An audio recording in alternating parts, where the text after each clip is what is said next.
Queridos, nós temos que continuar pregando, dando bom testemunho e não ficar focando o joio, porque o joio é pegajoso. Quem fica olhando para o joio, contemplando o joio, vira joio. Perceberam isso?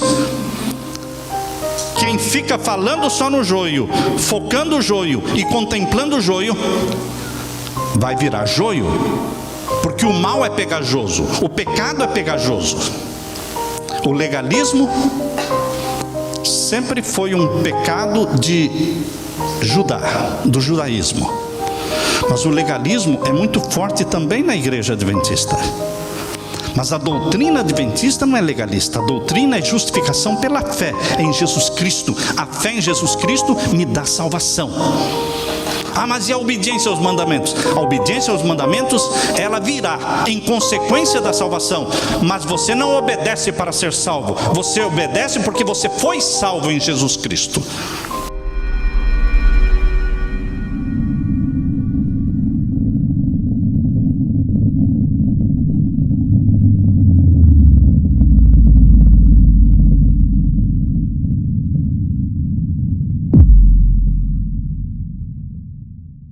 Eventos finais, capítulo 12 hoje. A sacudidura. Queridos, este tema, sacudidura, é um tema muito esperado, muito abordado. É um tema que nós pouco pregamos, mas realmente a igreja adventista, a igreja de Deus, está esperando pela sacudidura. Porém, a sacudidura já começou. Existem pessoas sendo sacudidas, peneiradas e se afastando da igreja de Deus. Nós podemos dizer que a sacudidura e o derramamento do Espírito Santo já começou há muito tempo. Porém, queridos, escatologicamente, existe um tempo na escatologia bíblica para a sacudidura, para o derramamento do Espírito Santo. A sacudidura, escatologicamente, acontecerá após o decreto dominical. E o derramamento da chuva do Espírito Santo, chamado de chuva serôdia, escatologicamente será após o decreto dominical e após a sacudidura, quando a igreja estará purificada do joio. Porém, hoje o Espírito Santo está sendo derramado sobre você, sobre aquele que pede, aquele que busca. Por isso, isso é individual. A sacudidura também está acontecendo isso, mas individualmente. Porém, quando chegar a sacudidura escatológica, multidões vão sair da igreja. Multidões. Porém, multidões também vão se unir ao povo de Deus que guarda os mandamentos de Deus e que tem a fé em Jesus. Este capítulo 12 começa falando, é uma solene declaração que faço à igreja de que nenhum em 20 dos nomes que estão registrados nos livros da igreja está preparado para finalizar a sua história terrestre e se acharia tão verdadeiramente sem Deus e sem esperança no mundo como pecador comum. Isso foi escrito em 1893. Se em 1893 Deus falou através da sua serva que nenhum em 20, muitos fazem o cálculo 1 em 20, mas não é 1 em 20, irmãos. Nenhum em 20. Porque eu tenho visto as pessoas fazendo o cálculo 1 em 20. Mas ela está dizendo nenhum em 20. Então, querido, seria 1 em 30? 1 em 40? Quantos estavam em 1893 preparados para terminar a sua história terrestre, salvos em Jesus? Será que hoje está diferente? Será que nós hoje estamos mais preparados para o encontro com Jesus do que os nossos queridos irmãos em 1893? Não acredito. Não acredito que a igreja esteja melhor preparada, mas em melhores condições. Os que tiveram oportunidades para ouvir e aceitar a verdade e se uniram à igreja adventista do sétimo dia, considerando-se o povo de Deus, que guarda os mandamentos de Deus, mas não possuem mais vitalidade e consagração a Deus do que as igrejas nominais, serão atingidos pelas pragas de Deus, tão verdadeiramente como as igrejas que se opõem à sua lei.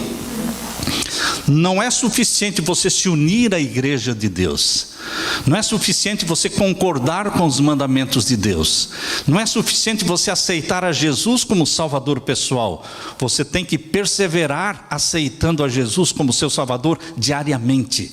Você tem que caminhar a estrada chamada de santificação. A justificação é só o início da experiência com Jesus. Nós temos que dar continuidade com a santificação, que é o dia a dia, andando com Jesus, mediante o estudo da palavra de Deus, mediante a confissão diária dos nossos pecados e rompendo com os pecados acariciados da nossa vida. Isto se chama santificação.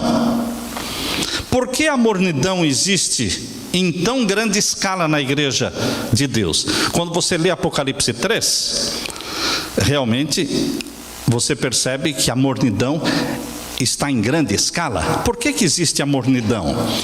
Porque pessoas que são membros da igreja não estão salvas, não se sentem salvas e não estão salvas. Por quê?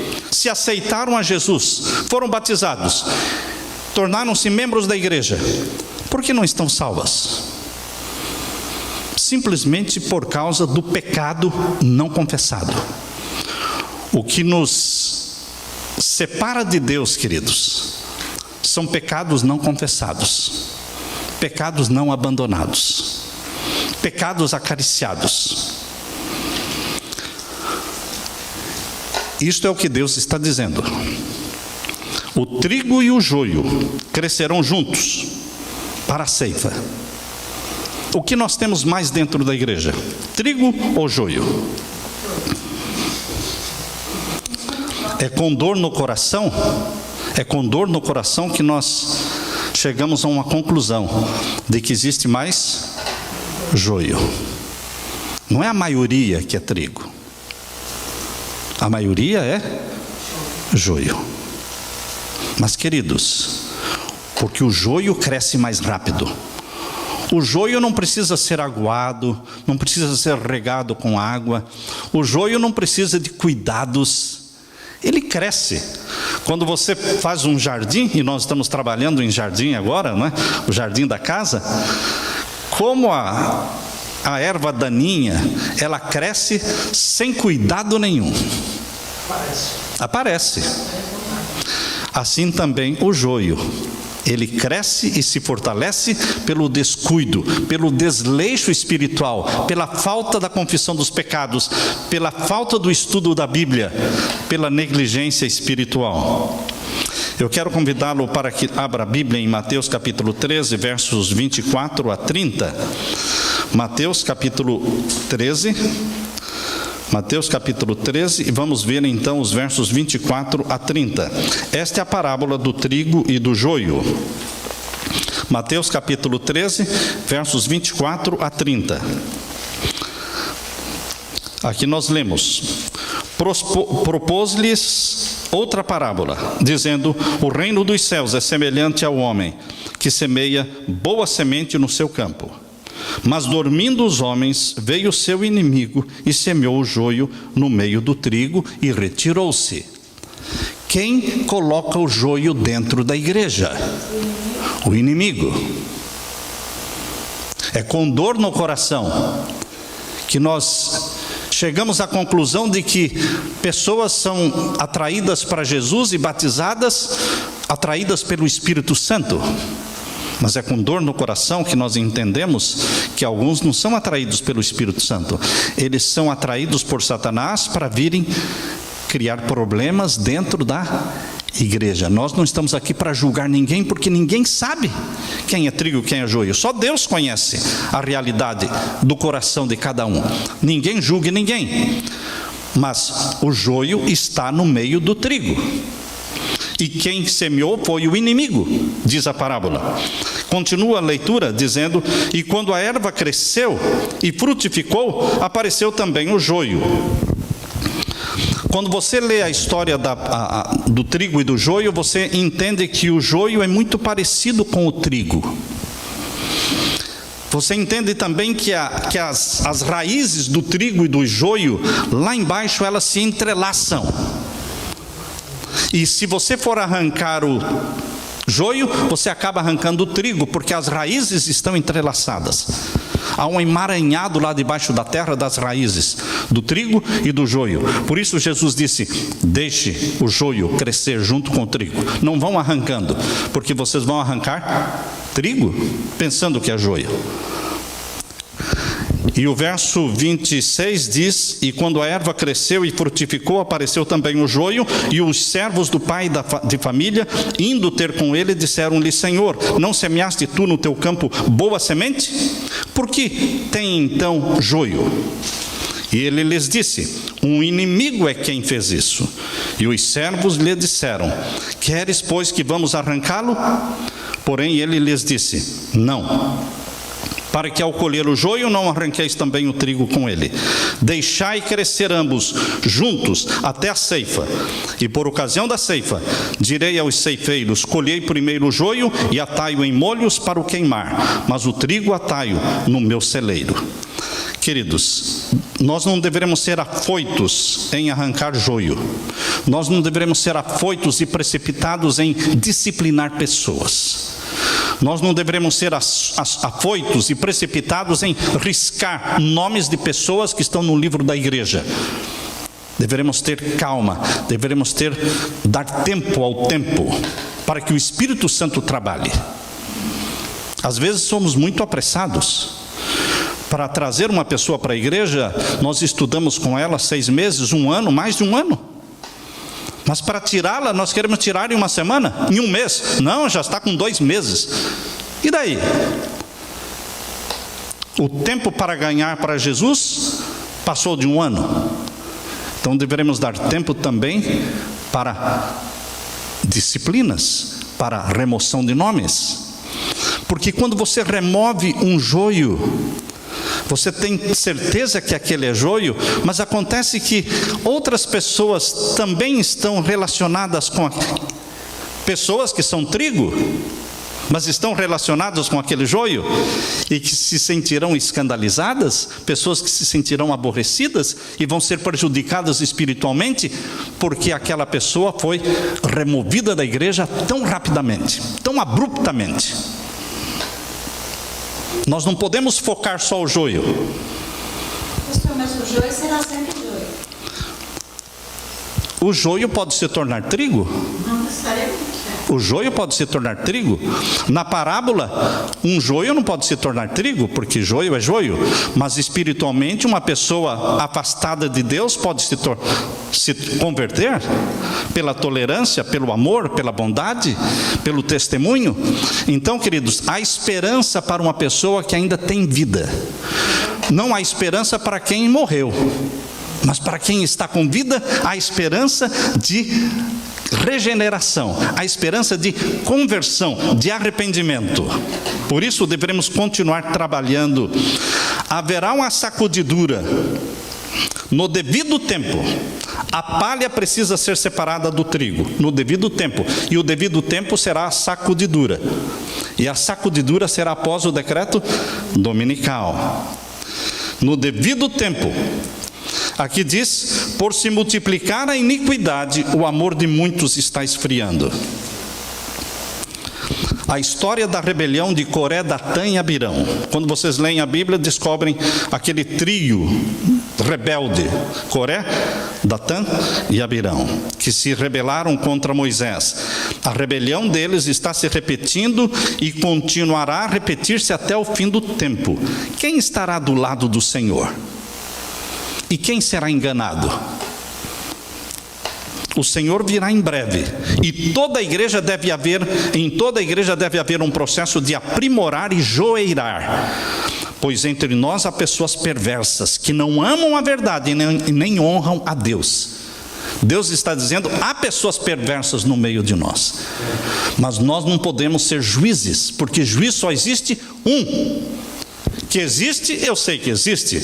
Quem é, eu não sei, e não estou preocupado com isso. Queridos, nós temos que continuar pregando, dando bom testemunho e não ficar focando o joio, porque o joio é pegajoso. Quem fica olhando para o joio, contemplando o joio, vira joio. Perceberam isso? Quem fica falando só no joio, focando o joio e contemplando o joio, vai virar joio, porque o mal é pegajoso, o pecado é pegajoso. É pela lei da contemplação que somos transformados. Portanto, queridos, vejam, o Senhor virá em breve. Em toda a igreja deve haver um processo de aprimorar e joeirar. Há entre nós pessoas perversas, mas não cabe a nós determinar ou indicar quem é. Só Deus sabe. A prosperidade multiplica a massa dos que se dizem cristãos. A adversidade os leva para fora da igreja. A marca da besta nos será recomendada com insistência. Os que passo a passo cederam às exigências do mundo e se sujeitaram aos costumes mundanos, não acharão difícil submeter-se aos poderes dominantes, de preferência a expor-se a escárnios e insultos, ameaças de prisão e morte. Há pessoas que pensam assim: bom, eu sei que o selo do Deus vivo é o sábado, e eu sei que o sinal da besta é o domingo. Eu não vou receber o sinal da besta. Mas hoje, na vida espiritual dela, ela faz concessões mundanas. Ela continua na prática de alguns pecadinhos acariciados. Ela tem ainda na vida dela algumas raposinhas. Aquelas pequenas raposinhas que fazem mal à vinha, existem na vida dela, mas ela fica dizendo: não, quando sair o decreto dominical, eu não vou me submeter às autoridades e receber o sinal da besta, eu não vou fazer isso. Mas ela continua na prática de pecados conhecidos, por pequenos que sejam. Em outras palavras, ela já está fazendo concessões, e quando chegar um momento, por medo do escárnio, dos insultos, das ameaças e da prisão e da morte, ela fará concessão maior.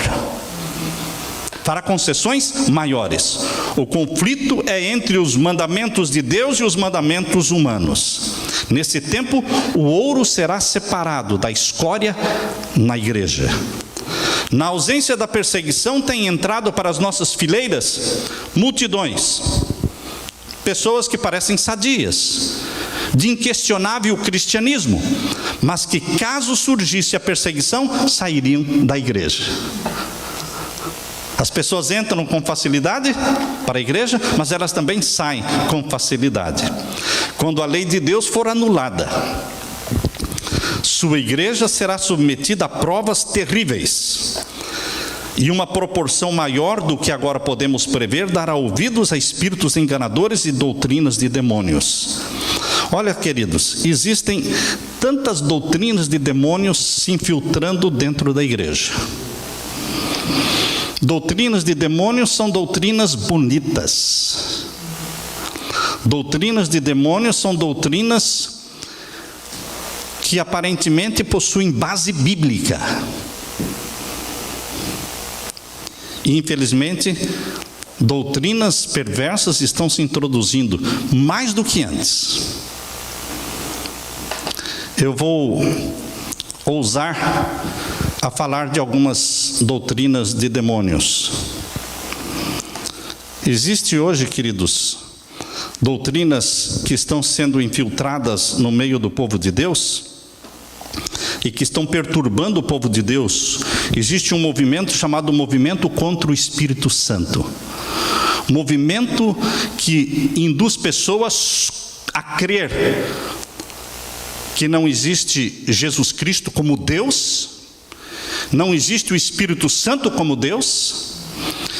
Um movimento que descarta a possibilidade de Jesus Cristo ser o Deus Criador dos céus e da terra, o Yahvé, o YHWH, o Deus eterno.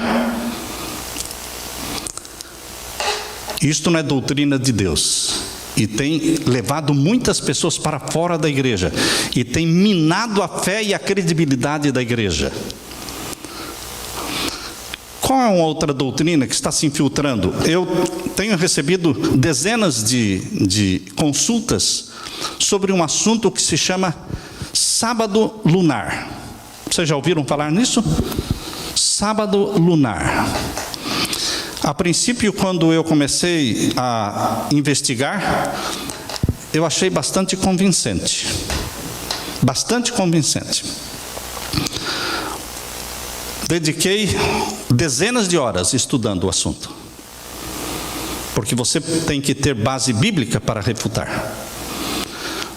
Hoje existe, no seio da igreja, um grupo grande, introduzindo a ideia de que o sábado que nós estamos guardando hoje é o sábado errado. E que as pessoas deveriam guardar um sábado que cai num outro dia da semana e não no dia em que nós estamos celebrando o sábado. Então eles apelam para o calendário lunar. O calendário lunar é bíblico. O calendário lunar é bíblico. Toda mentira, ela não é 100% mentira. Toda mentira tem partes de verdade. E o calendário lunar é bíblico. Mas o sábado lunar não é bíblico. Porque o sábado não depende do calendário lunar. Quando Deus criou o mundo, numa semana de 7 dias, Ele criou, a Bíblia diz que criou o sol e a lua em que dia? No 4º dia. Então, do dia em que Deus criou o sol e a lua, até o próximo sábado, transcorreram quantos dias? Quarta-feira foi criado o sol e a lua. Aí veio quinta e sexta. O terceiro dia já era o sábado. Então, queridos, no calendário lunar eles dizem que o calendário lunar começa com a lua nova, dia 1º de cada mês. É a lua nova. E o primeiro sábado lunar do mês é o dia 8. O próximo é dia 15. E o terceiro, dia 22, e o quarto sábado lunar do mês é dia 29. Então, os sábados lunares, eles caem em dias fixos do mês. 8, 15, 22, 29. E sempre o dia 1º não é sábado, é lua nova. Agora percebam que se o sábado lunar, o último do mês, é dia 29, aí vem a lua nova 2 dias depois, e o próximo sábado só será dia 8, então houve uma quebra no ciclo da semana. Então o calendário lunar, ele quebra o ciclo semanal mensalmente. Mensalmente, aí que se perde realmente a ideia do sábado original. Mas o argumento bíblico de Gênesis capítulo 1 mostra que Deus usou o calendário lunar, mas não colocou o sábado lunar, porque o sábado depende da semana, e a semana independe do calendário lunar. A semana independe do calendário lunar. É outra doutrina que está se infiltrando no meio do povo de Deus. Queridos, continua a leitura aqui na página, estamos lendo agora a página 101. Na página 101. Se Satanás vê que Deus está abençoando o seu povo e preparando para discernir-lhe os enganos, ele trabalha com sua magistral capacidade para produzir fanatismo de um lado e formalismo do outro. Satanás trabalha fazendo com que alguns sejam fanáticos e outros sejam formais, frios, indiferentes. O que a igreja adventista mais tem é cristão formal. Cristão frio, cristão, eu diria não frio, indiferente, cristão morno. Mas de um outro lado existe também um grupo de fanáticos. Satanás trabalha nos dois extremos, fanatismo e formalismo. Ele trabalha nos extremos, porque Satanás é desequilibrado. Ele é 8 ou ele é 80. Mas o povo de Deus, ele não é o da esquerda e nem o da direita. O povo de Deus é aquele que está no centro, dizendo: aqueles que guardam os mandamentos de Deus e têm a fé em Jesus. Ouvirás por detrás de ti uma voz dizendo: este é o caminho, não se desvie nem para a esquerda e nem para a direita. É andar no caminho do centro, do equilíbrio. Perguntei qual o sentido da sacudidura que eu acabava de presenciar. E foi-me mostrado que fora causada pelo positivo testemunho motivado pelo conselho da testemunha fiel aos laodiceanos. Para entendermos o testemunho da testemunha fiel aos laodiceanos, temos que ler Apocalipse capítulo 3, irmãos. Abra sua Bíblia, então, em Apocalipse capítulo 3. A sacudidura é provocada pelo testemunho da testemunha fiel aos laodiceanos. A testemunha fiel é Jesus. E qual é o testemunho de Jesus para a igreja de Laodiceia? Apocalipse capítulo 3, verso 14 a 22. Apocalipse 3, versos 14 a 22. E aqui nós lemos: e ao anjo da igreja que está em Laodiceia escreve: isto diz o Amém. Quem é o Amém? Jesus. Ele é o princípio e ele é o fim. A testemunha fiel e verdadeira é Jesus. O princípio da criação de Deus é Jesus Cristo. Foi ele que deu início à criação.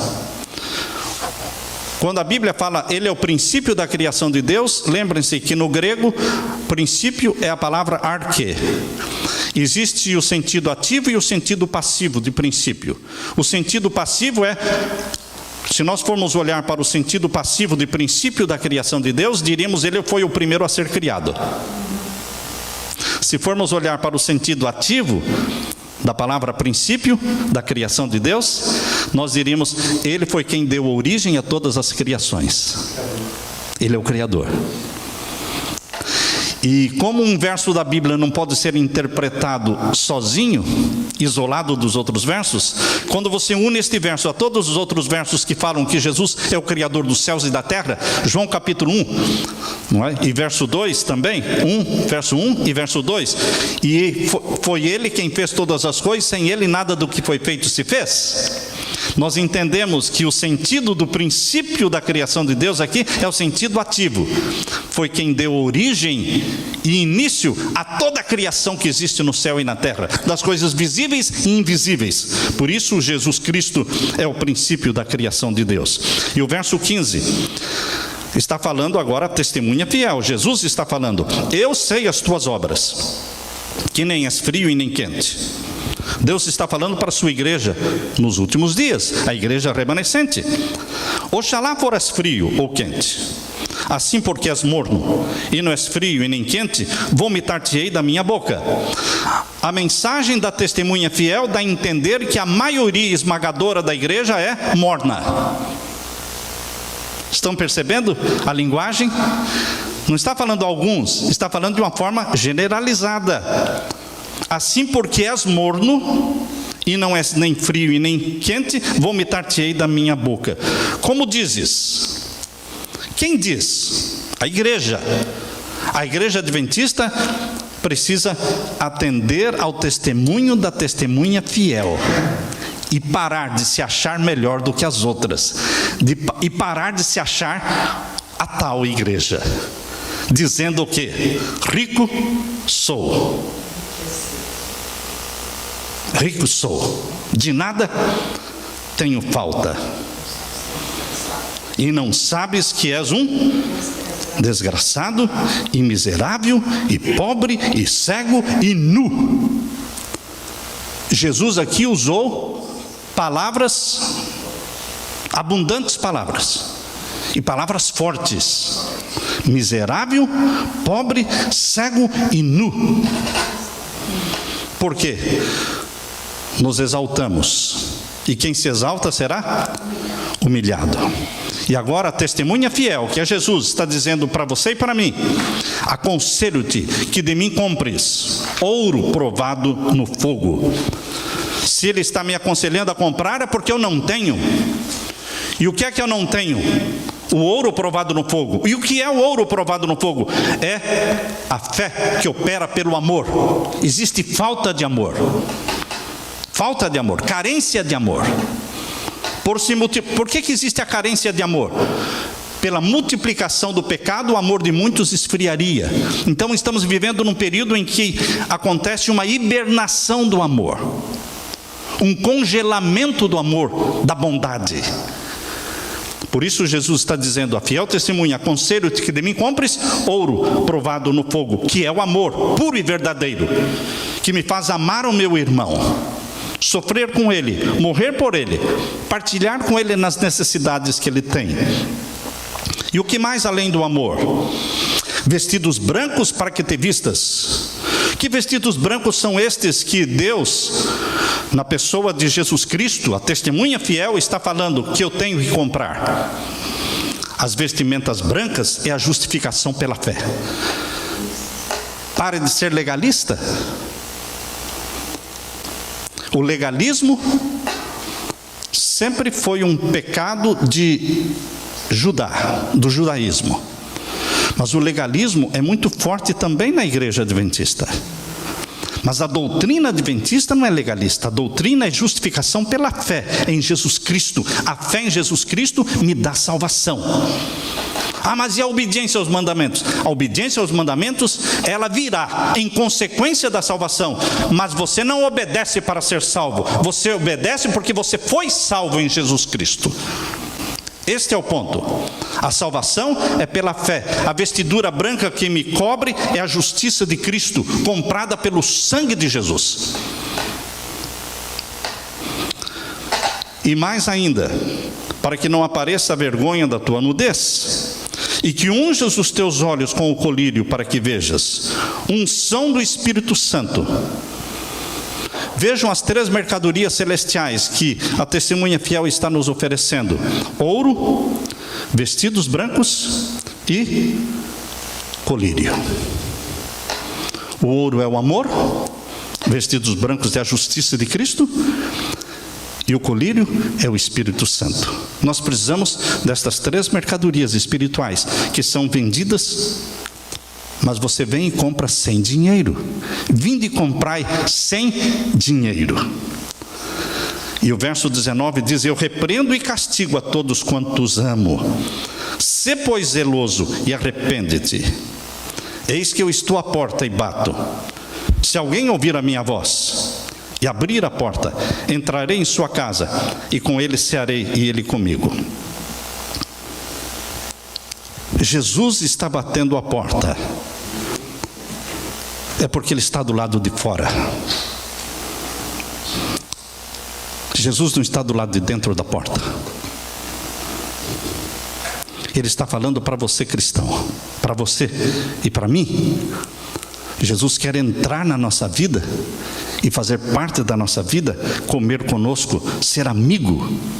Eis que eu estou à porta e bato. Se você abrir a porta, eu entrarei e cearei com você. Queridos, este é o testemunho da testemunha fiel e verdadeira. É um testemunho rejeitado pela maioria porque é pesado. É pesado. Porque nós poderemos cometer o mesmo erro dos judeus. Os judeus, por terem toda a verdade, eles se tornaram muito exclusivistas e orgulhosos.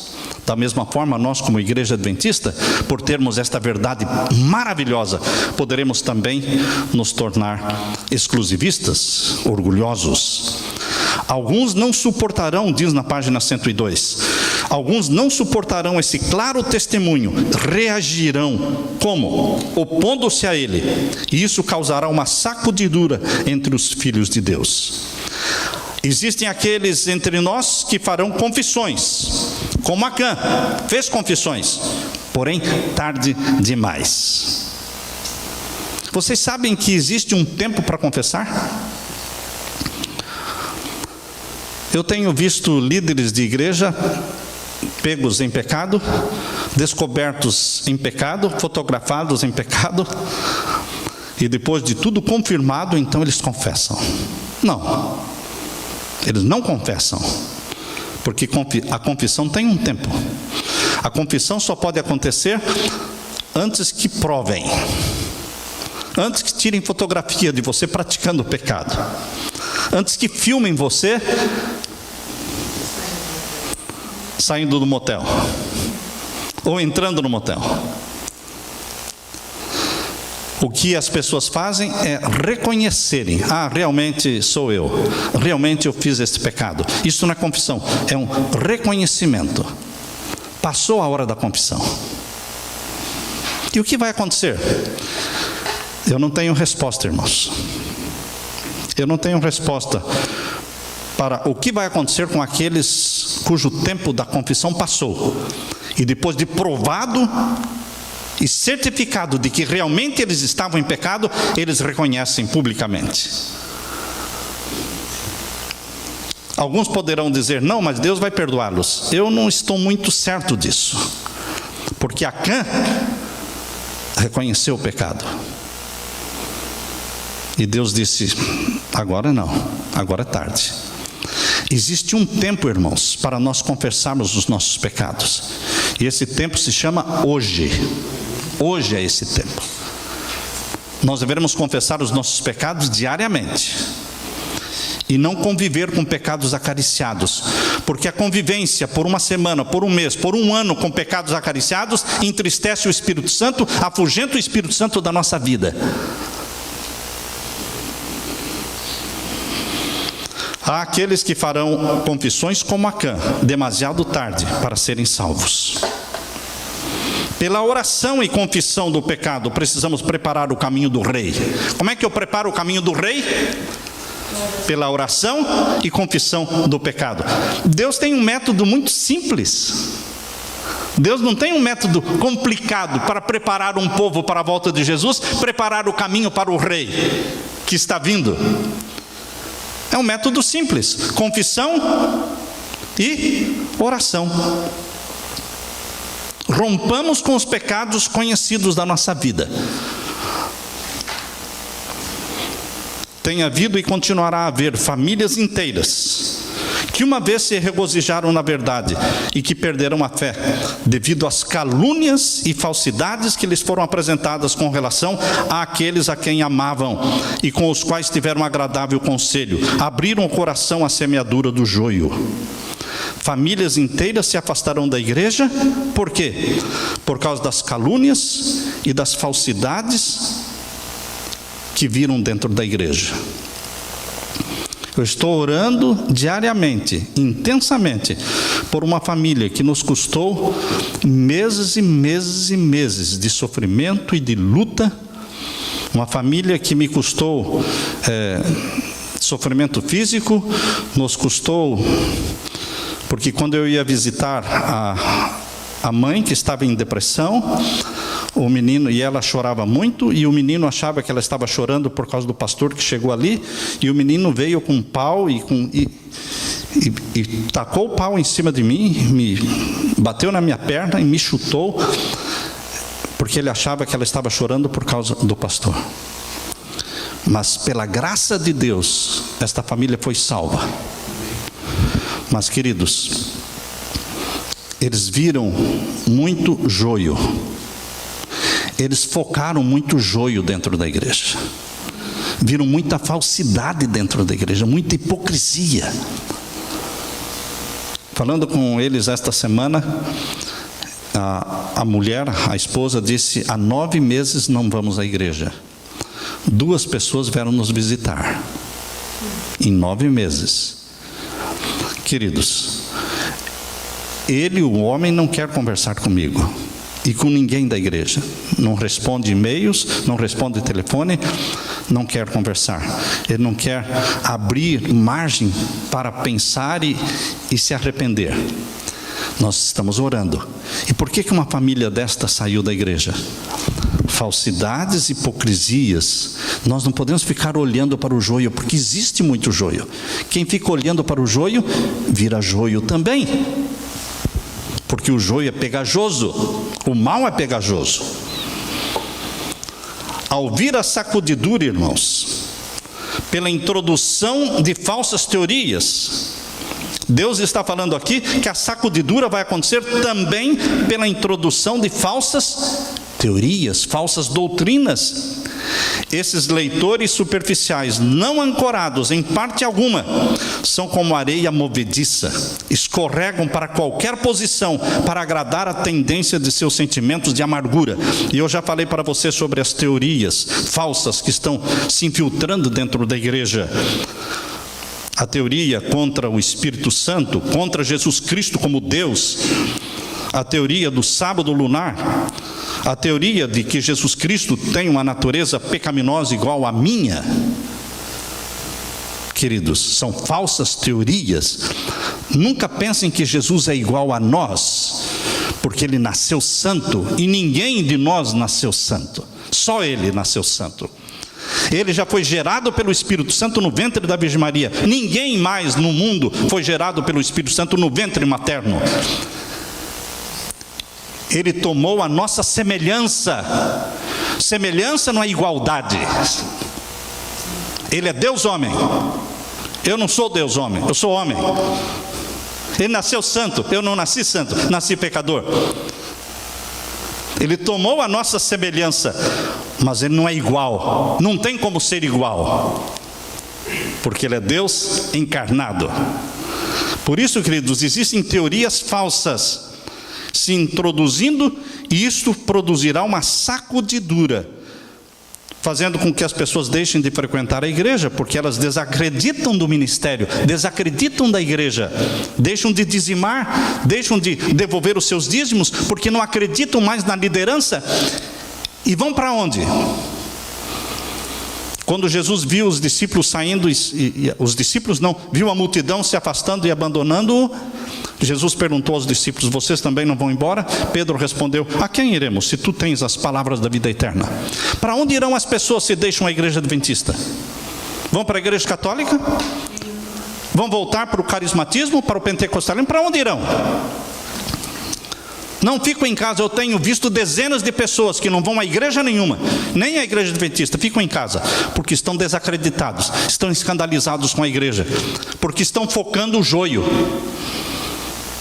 e o joio é pegajoso. Contemple a Jesus, meu querido irmão, contemple a Jesus, ore pelo joio, ore pelos irmãos fracos e enfraquecidos. O inimigo introduzirá doutrinas falsas, tais como a de que não existe um santuário no céu. Esse é um dos pontos em que alguns se apartarão da fé. Uma coisa é certa: os adventistas do sétimo dia, que se colocam sob a bandeira de Satanás, abandonarão primeiro sua fé nas advertências e repreensões contidas nos testemunhos do Espírito de Deus. Qual é a outra teoria falsa? Abandonar a crença nos testemunhos dados por Deus através de Ellen White. Pegue os 9, são 9 volumes, não é? Pegue os 9 volumes dos testemunhos para a igreja e leia-os. São mensagens de Deus para a sua igreja. Mas Satanás está minando a credibilidade nos testemunhos do Espírito de Deus. O último engano de Satanás será exatamente anular o testemunho do Espírito de Deus. E não havendo profecia, o povo se corrompe. O inimigo tem realizado seus magistrais esforços para abalar a fé de nosso próprio povo nos testemunhos. Onde as regiões onde as pessoas menos acreditam no espírito de profecia é a região onde a igreja menos cresce. Europa, Estados Unidos. Mas o Brasil é um lugar onde o povo acredita no espírito de profecia. E o movimento está crescendo, Deus está fazendo a sua igreja crescer ali. É plano de Satanás enfraquecer a fé do povo de Deus nos testemunhos.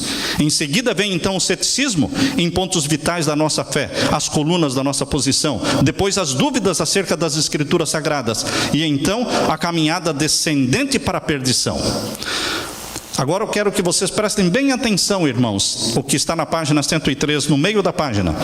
Muitas estrelas que temos admirado por seu brilho se transformarão em trevas.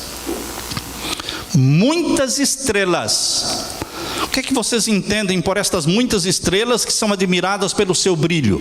Líderes, líderes, muitos líderes que brilham, se transformarão em trevas.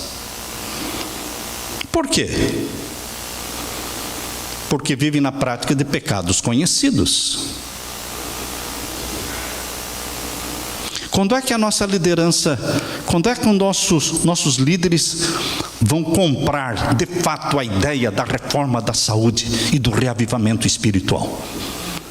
É fácil pregar sobre o reavivamento espiritual.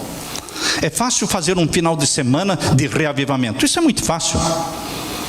Difícil é preparar o caminho para o reavivamento através da reforma espiritual.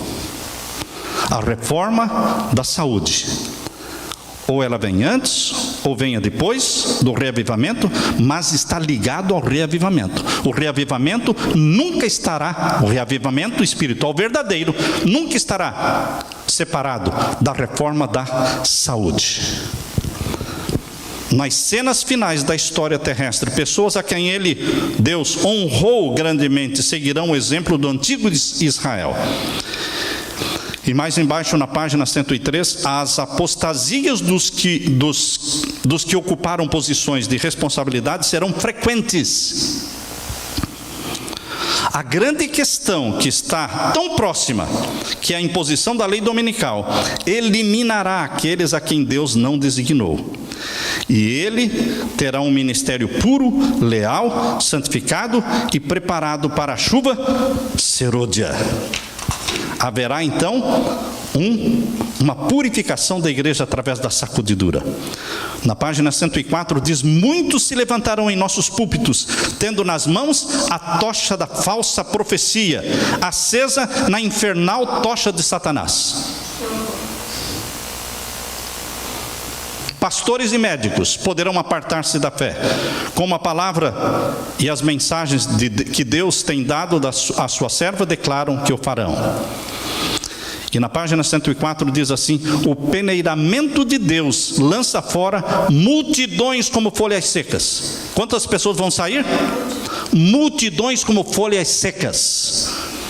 A palha, como nuvem, será levada pelo vento, mesmo de lugares onde só vemos ricos campos de trigo. Chegará um momento em que nós vamos orar e clamar, temendo que a igreja acabe. Chorando e clamando com medo de que a igreja acabe. Mas a igreja não vai acabar. Multidões serão lançadas fora e nós vamos tremer pela existência da nossa igreja. Mas eu quero continuar lendo, dizendo aqui: quando a religião de Cristo for mais desprezada, quando sua lei mais esquecida for, então deve nosso zelo ser mais ardoroso e nosso ânimo e firmeza mais inabaláveis. Permanecer em defesa da verdade e justiça quando a maioria nos abandona, participar das batalhas do Senhor quando são poucos os campeões, essa será a nossa prova. Naquele tempo, devemos tirar calor da frieza dos outros, coragem da sua covardia e lealdade da sua traição. A igreja talvez pareça como prestes a cair. Presta atenção nesse texto. Na página 104, lá embaixo. A igreja talvez pareça como prestes a cair, porque multidões estarão saindo dela. Mas não cairá. Amém, irmãos? Amém. Aleluia. Não cairá. Ela permanecerá ao passo que os pecadores de Sião serão lançados fora no joeiramento, quando a palha for separada do trigo precioso. É essa uma crise terrível, mas ela tem de ocorrer. Ao aproximar-se a tempestade, uma classe numerosa que tem professado fé na mensagem do terceiro anjo. Quantas pessoas? Uma classe numerosa daqueles que têm professado fé na mensagem do terceiro anjo, mas não tem sido santificada pela obediência à verdade, abandonará sua posição, passando para as fileiras do adversário. Uma coisa é você aceitar uma mensagem, outra coisa é você deixar que esta mensagem santifique a sua vida. O Senhor tem servos fiéis, que se revelarão no tempo da sacudidura e prova. Há elementos preciosos, hoje ocultos, que não prostraram os joelhos a Baal. não tiveram a luz que tem estado a brilhar sobre nós, de forma concentrada, mas por baixo de um rude e não convidativo exterior pode existir puro brilho de um genuíno caráter cristão. Pessoas que você não dá nada por elas, mas são genuínos cristãos. Durante o dia, olhamos para o céu e não vemos estrelas, mas as estrelas estão lá. E por que não vemos? Porque está muito claro. Precisa vir a noite, precisa vir as trevas precisam vir para que nós possamos enxergar as estrelas. Ali elas se acham no firmamento, mas os olhos não as distinguem. À noite, entretanto, contemplamos o seu genuíno brilho. Quando a noite da perseguição vier, quando a noite da apostasia chegar, então, queridos, estrelas brilharão, estrelas que não eram vistas antes. Levante-se a oposição de novo, exerça um domínio, o fanatismo e a intolerância, acenda-se a perseguição, e os insinceros hipócritas vacilarão, renunciando à fé. Mas o verdadeiro crente permanecerá firme como uma rocha, tornando-se mais forte a sua fé, sua esperança mais viva do que nos dias da prosperidade. Louvado seja Deus por aquilo que Deus fala aqui dos conversos da hora undécima. Eu gosto desta expressão bíblica, os conversos da hora undécima. Aqueles que estavam o dia todo na praça sem serem contratados para o trabalho. E 5 horas da tarde, a hora undécima. A duodécima seria 6 horas da tarde. 5 horas da tarde, o senhor da vinha chegou e disse: por que vocês estão aqui o dia todo? Ninguém nos contratou. Vão trabalhar na minha vinha? Era 5 horas da tarde, a hora undécima. E eles foram. E no final, no acerto de contas, receberam o mesmo que aqueles que trabalharam o dia todo. Porque a salvação é pela fé, pela graça, não é por merecimento meu e seu. Falando sobre os conversos da hora undécima, Deus fala: os lugares vagos nas fileiras serão preenchidos pelos que foram representados por Cristo como tendo chegado na hora undécima. Essas multidões que saem da igreja deixarão um espaço vazio, mas esse espaço vazio será preenchido pelos conversos da hora undécima. Os lugares vagos nas fileiras serão preenchidos pelos que foram representados por Cristo como tendo chegado na hora undécima. Há muitos com quem o Espírito de Deus está lutando. Será admitido um grande número de pessoas que nestes últimos dias ouvirem a verdade pela primeira vez. Pessoas sinceras, espalhadas por todas as igrejas do mundo, por todas as religiões do mundo. Pessoas sinceras, trigo verdadeiro, que viveram a pequenina luz que tinham, mas que agora se unem aos que guardam os mandamentos de Deus e têm a fé em Jesus, e será um só rebanho e um só pastor. Glória a Deus. Ora vem, Senhor Jesus. Nós aguardamos este momento em que haverá um só rebanho e um só pastor, para sermos arrebatados e estarmos com Jesus para sempre, vivendo na presença do nosso Deus. Amém. Que Deus abençoe a você, meu querido irmão. Amém.